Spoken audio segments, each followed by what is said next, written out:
All right, that's the word from ONGC. Back to the big story at hand. Let's just remind you that we are expecting to hear from the NCLT. The NCLT will give its opinion and verdict on the application that the Ministry of Corporate Affairs has moved, seeking the ouster of the current IL&FS board and perhaps a complete takeover of the company itself. Our colleague Parikshit Luthra is now joining, and he's been speaking to different sources.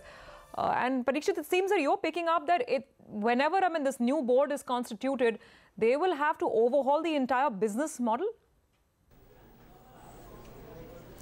You know, we have been trying to speak to some of the board of directors, and some of the members are tight-lipped. They want to speak only once they see the order. They also say that the entire narrative has to be looked at and documented. Having said that, what sources are telling us, and these are sources privy to the working of IL&FS, they say that this whole system of infrastructure funding in India needs to be looked at thoroughly, because when it comes to infrastructure funding, projects require funding for a period of at least 15 to 20 years, and Indian banks do not provide those kind of loans for that long period of time. The maximum loans that we provide for are for about 8 to 10 years, and following that, projects are usually refinanced, and refinancing in India stopped about 2 to 3 years ago.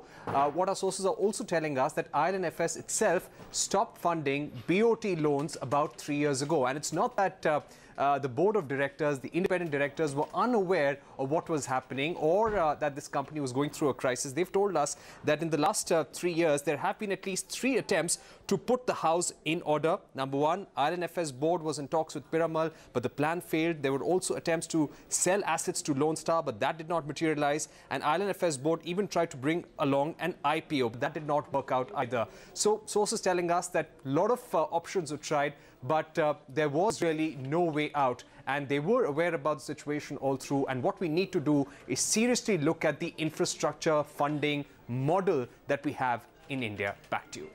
All right. Okay, Parikshit, thank you for getting us that context and that update. We will keep